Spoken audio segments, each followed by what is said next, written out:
عليكم ورحمة الله وبركاته.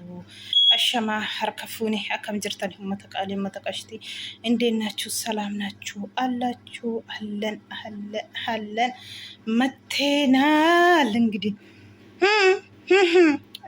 ዛሬ ደግሞ ሃይሜ እና አብስላት አንድ ላይ ሆኖ መጥቷል።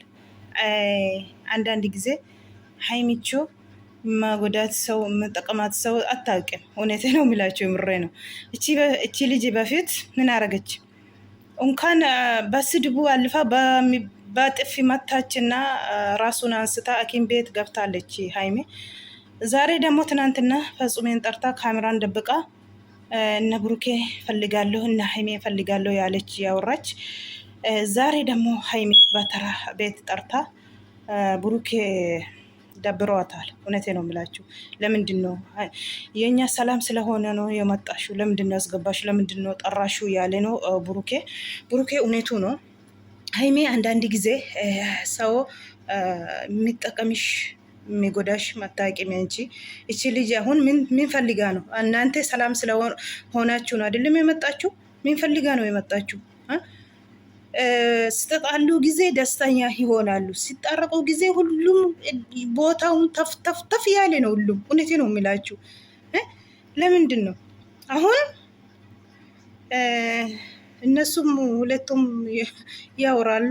ብሩኬ በር ከፍቶ ገባና ውጪ ከቤቴ ያለ ነው አስወጣ መጀመሪያ ላይ። እውነቴ ነው የምላችሁ። ሃይሜን ሞ አኒስ ዱበርቲዳ ነናሳ ጀዴኒ ዋሜ አስባቴ ካሜራ ቀበቴ ፉንድራ ካሜራቲ ቦው ቡርኬን ከሲዳ የቴ ኢቲን መቃሳቲን አከቲ አስባቴ ዱበቴ ቦሱን በርባዱ ani kana booda akka duraa burukeetiin wajjii wallollee akka duraa ciqici akka burukeetiin dabarseen kennu jette amma sheef galeera Hayme. Wallahi laazim amma sheef gale duraanii dabarsitee kennaa turte. Dubartoonni kunis yoon jaalladhe jette jalaatii baqachuu barbaaddi. Akkasumatti jaalala jechuun Hayme. Jaalala jechuun aarsaa kaffaltee aarsaa kana hundaa kaffartee waggaa lamnii fi walakkaan kun qallaaliidha siif. Halkan tokkoyyuu waagaa qabdi bare. Halkan tokkoyyuu dhugaa rabbi. Abbaan argee yoo dhufe ani isan jaalladhe. Ani sarraan qabame inni kaleessa amma fakkeenyaaf absalaat burukeen hanin haasaa jiru akka goondeenyaatti akka obboleetti isaatti itti iyaate jechuudha. Burukeen akka obboleetti isaatti itti iyaate parankii godhani waliitiin jechuudha. Isheen immoo akka obboleetti isaatti itti iyaattee kaateeti isa kaaddee waa biraa barbaaddee jechuudha. Inni kanatu sa'aarse burukeetiin. Ani akkamitti akka obboleetti kootitti yaadde akka obboleetti godhadhe isheen immoo akkamiin deebitee waan taane yaaddi anaaf Hayme irratti akkan inni jedhaa jiru jechuudha. Kanaafuu nama sin miidhuuf nama sin miidhuu fi nama sin miine addaan baafadha. Dhugaa rabbi addaan baafadha. Wallahi yeroo hunda kana nama nu miidhuu kamii wallaalla akkamiin nama simmiin ulaalladhaa malee. Wallahi yeroo hunda kana baay'ee tokko nama gaddisiisa. Dhugaa rabbii baay'ee nama gaddisiisa. Akkamiin nama sirkutee jechuudha. Kanaan duraan mana diresii dhufee girgirrii gaase. Mana diresii dhuftee ani burukeerraan qabame ani burukeen jaalladha nama siin jedhe fuuldura keetti har'ammoo akkamiin manatti waamte ol gashite ishuma maalumaafuu gaafirraa fuuta maalin waggaa meeqa wajjiniin jiraate gadda torbee lama waliin hin geenye bare siin parankii gochuuf itti dhiyaate. Ati immoo yeroo hunda kana ansi fayyaduuf ani sin fayyanne hin beektu. Ati ansi fayyaduuf ani sin fayyanne hundumaayyuu. Dhugaa rabbi garaa laafina qabdaati. Garaan kee bishaanii namni immoo sitti fayyadamuu sitti xaqamuu barbaada jechuudha. Yeroo hunda kana hamburukee aarsu kan siniin addaan baasu ansin wal nyaachisu otoo hojjechuu dhiiste Hayme. Dhugaa rabbii ibbala dubartii dhiiste meeqa yoo haa taatu. Dhugaa rabbii yeroo hunda kana nama hassaadii baay'ee qabdu akkuma ati jettee akkuma argitanii gaamma absalaatii fi Haymeen nama akkam xoorinnet irra ture jechuudha. Kanaan dura absalaat waamtee ofiishee jechuudha. Burukeetiinis waamte wal quban qaban. Haymees waamte jara lamaanuu eddeetti jechuudha. Burukeenis ufee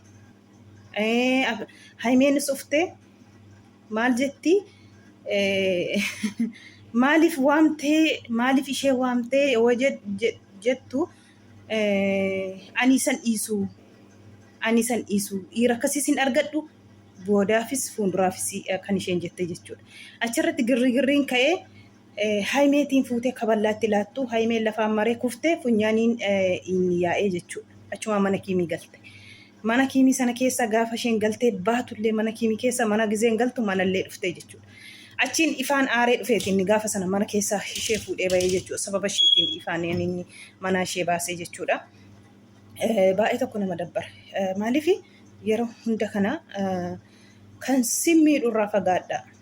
Sasinitti jedhee lakkii ani sinim na barbaachistu maaliif barbaachistani amma saayitii kanatti na barbaachistu ani isheen jechaa jirtu maaliif barbaachistani nam tokko iddee na barbaachisatee obboleessa koo jettee tuftee miti dura iddee burukeenis barbaachisatee haymeenis barbaachistee dhugaatti akka obbolummaatti yoo ta'e waa biraa keessa galuun qabdu durumaa kaastee jechuudha durumaa amma iddee miira keessa galtee iddee shekkii namatti dhuumte deebee akka kanaan dura ani akka obbolaa wayiin immoo akkuma obboleettiitti isinitti yaadda yoo isiniin jette hin taqabbaliina irraati dhugaa rabbii irraan fudhatiina soba kun sobadha baay'ee tokko nama gaddisiisa jechuudha. Kaleessamma ops yaa'ii dubartii wallaahi laazim garuu akka kanaa miidiyaatti baanii dubartii meeqa xiqqeessaa jirtu sababa keessanii warra kana warra akkasii kunii dubartii meeqa jirti jalni ishee dubartii meeqa jirti qorraaciin dubartii dhiira caaltu jirti wallaahi laazim garuu isin immoo waa as baatanii akka kanatti hani isin barbaadus hani isin barbaannes humnaatiinis giddiitiinis gizee kadhattanii dubartii xiqqeessitanii jechuudha. Sababa keessanii dubartiin xiqqaatti walumatti qabaadha dubartiin jechuudha. Kanaafuu of kabajaa. Dubartiitu dhiira barbaada miti. Dhiiratuyyuu dubartii barbaada akka seera isaatti.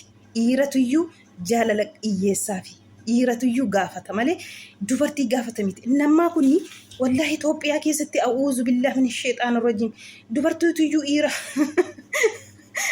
dhiira daffaraa jira. Afaan kana fayyadamuutti dhiifama naa godhaa dhugaa rabbii. Afaan kana wanta itti fayyadameef dhiifama naa godhaa. Wallahi isa dhugaadha.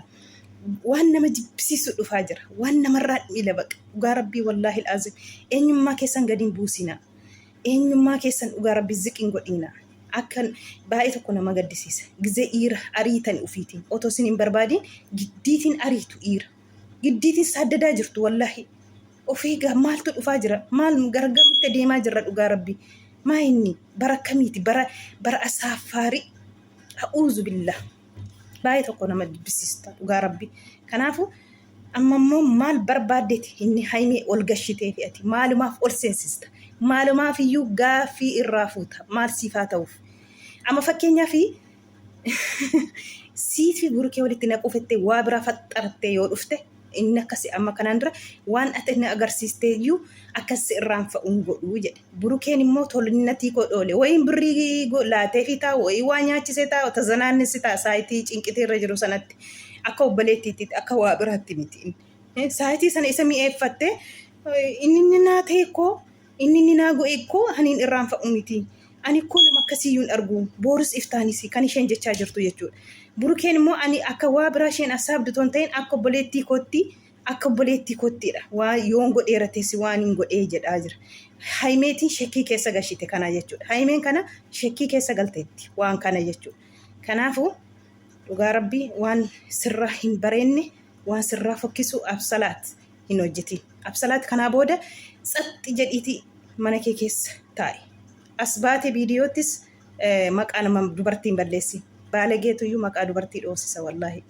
Dhugaa rabbii walumatti waamamti dubartiin immoo. Kanaafuu of kabaji. Ati ofii kee hin gaafatiin dhiira. Sirumaafuu otoo burkeef hin ta'in nama biraayyuu jechuudha. Ofiitiin sasii dhufeetu bareeda malee inni ati ofiitii xaxxe kun salphinaadha dhugaa rabbii. Gaafa sinsinnii dhumu jira.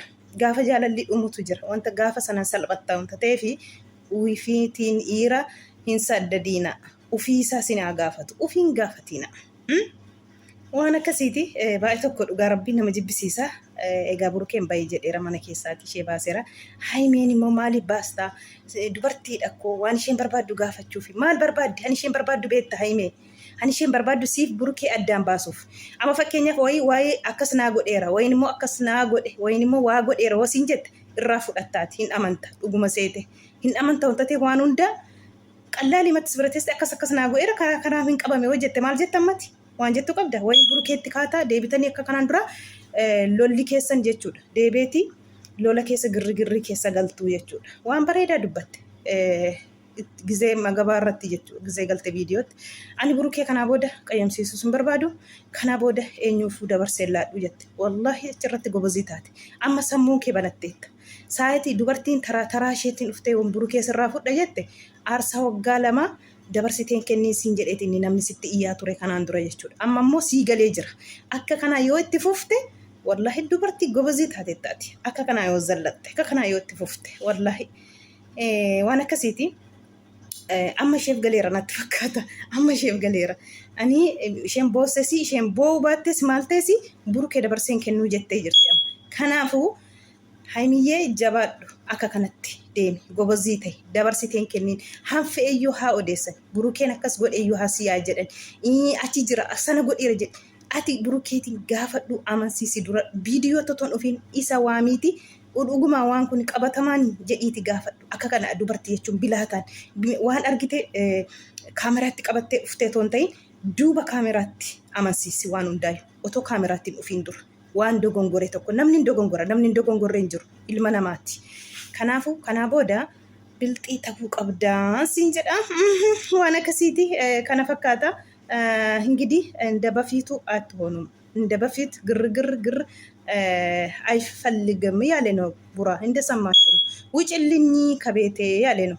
ሃይሜ ደግሞ ለምንድን ነው ሴት ልጅ ነው ተረዲ እንጂ ምንድን ነው የምትደረዲ ሃይሚዬ?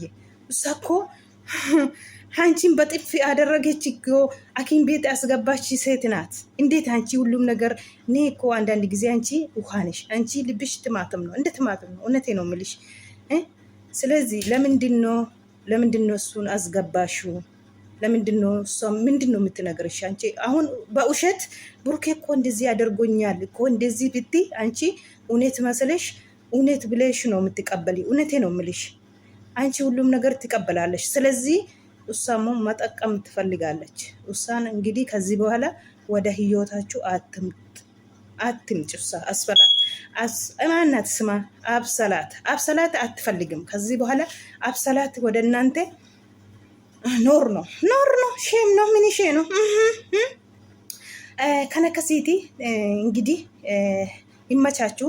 ተመችቶኛል። አሳልፌ አልሰጥም ካልሹ ሃይሚዬ በጣም ተመችቶኛል። ይሄ ነው የሚፈልገን ነው። እውነቴ ነው የምልሽ ተመችቶኛል። ጉዞ ወደፊት አሁንም ይመቻችሁ። ስኒንጀና ኢትፉፋ ኤኙ ይወዱፍ ኤኙ ደበርሲቴላቲኒ ሃዩሌ ይወዱፍተ ደበርሲቴላቲኒ ኤኙ አሁ እቺቲ አቲ ዋና ቡሩኬ ብቻ ቡሩኬ ሲታዬ ጅሬኛ ኬታና ከላስ ሀነማ ማርሲ ገሸሲን ሀነማ ዋተኮ ሲንጎድ አከሲን ኢትፉፊሲን ጀና ጉዞ ወደፊት ጀጀባዳ kana fakkaata viidiyoon koo har'a wanta nageeffattanii fi galatoomaa siniin jedha. Turtii gaarii sinii haa ta'u. Obbolaan koo nagaan naa tura.